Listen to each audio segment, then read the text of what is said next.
Her ser vi Akropolis, et oversigtsbillede over Akropolis, som var en del af Athen, stadig en del af Athen, og indeholder altså de 4 templer, som vi vil analysere her i den lille screencast. Og det første billede, eller tempel, det er Athene Nike-templet, som vi ser her, og det er et lille tempel med kun peristyler foran og bagved. Det er altså ikke et peripetralt tempel. Vi kan yderligere se, at det er et ionisk tempel, fordi at søjleskafterne de er lange, de er høje og tynde.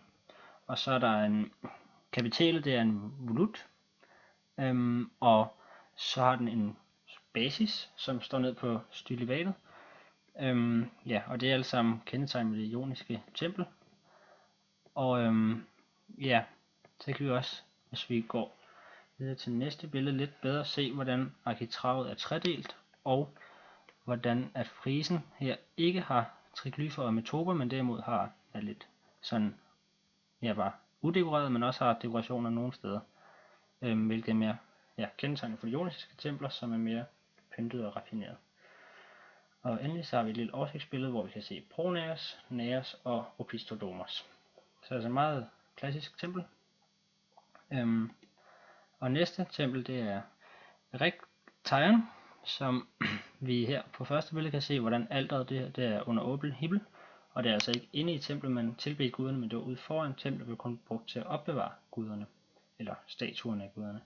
Og det her rum her, det er sådan lidt, ukurant rum, eller det er ikke et klassisk tempel i den forstand, fordi det stikker sådan lidt ud, men man kan måske betragte det som et Pronaos, fordi der var flere guder, der hørte til det her tempel, så der kunne også stå nogle statuer derinde.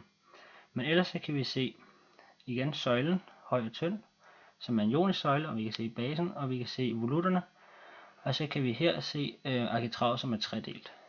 Og her er der et billede lidt tættere på. Vi kan ikke se så meget mere i forhold til, hvordan entablementet er skruet sammen, men vi kan se det her rum, der stikker lidt ud.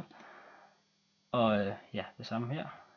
Men så på det her billede kan vi se noget mere detaljeret, at frisen den er helt glat, og så er der en gejsen her til at afslutte entablementet. Vi kan tydeligt se arkitravet, der er tredelt, volutterne og den fine søjleskaft, og basen, der står ned på stylbatet.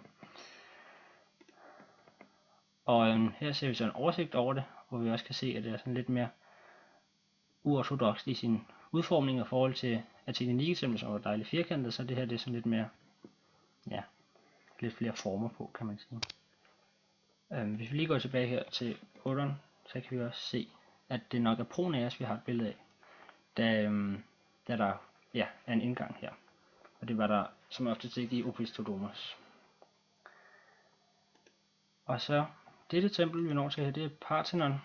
Og her kan man se, at søjlerne de er noget tykkere og mere cigarformet, hvilket vidner om et dorisk tempel. Og så kan man se, at kapitælet det er sådan skråt frem for pudeformet, hvilket vidner om, at det er et sent dorisk tempel, da de i starten var mere pudeformet, og derefter gik også over til at blive mere skrå i det. Og vi kan se, at arkitravet det er i et stykke, hvilket er kendetegnet for det doriske. Vi kan se, at frisen er opdelt i metoper og triglyfer, hvor der så er dobbeltrytme i forhold til søjlerne. Så der er altså dobbelt så mange triglyfer som søjler.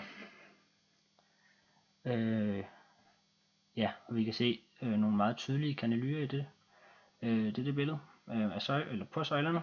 Og vi kan se det begyndende, eller taget der engang var, hvor vi kan se, vi ser hvordan at tympanerne, altså ikke er der mere, men vi ser at akroterierne er her, eller i hvert fald den ene af dem. Og hvis vi går videre til næste billede, kan vi se den lidt tydeligere, som forestiller et løvehoved, skulle man mene. Og vi kan se abakussen her, som jo er en stor firkant, eller en firkantet flade frem for en volut, som vi så på det ioniske tempel. Her er den sådan mere grov i det. Og på det 12. billede ser vi, hvordan det er et peripetralt tempel, fordi at peristylerne simpelthen går hele vejen rundt om, og man kan derfor beskue det fra alle sider. Og det viser her fra fronten, hvordan man kan se domænetaget skulle gå op, og at det er peripetralt. Og endelig en plantegning, hvor vi igen ser peristylerne hele vejen rundt om, og så har vi et Opisthodomos med en indgang her, som er lidt specielt, og så har vi Naos her, og Pronaos, hvor der også er indgang. Men det er altså et meget stort tempel.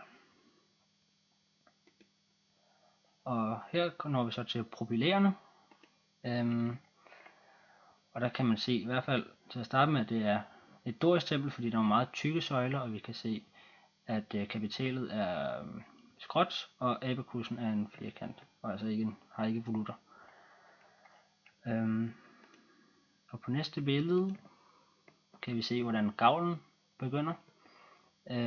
Men vi kan også se i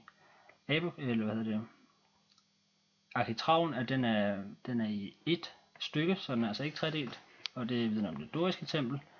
Og vi kan se, at frisen har triglyfer og metoper.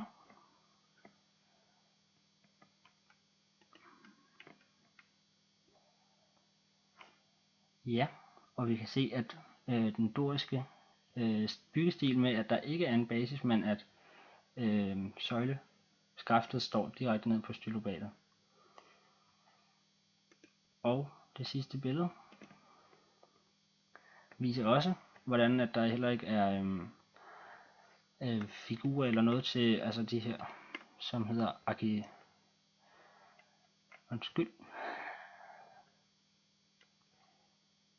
altså at der ikke er akroterier. Ja.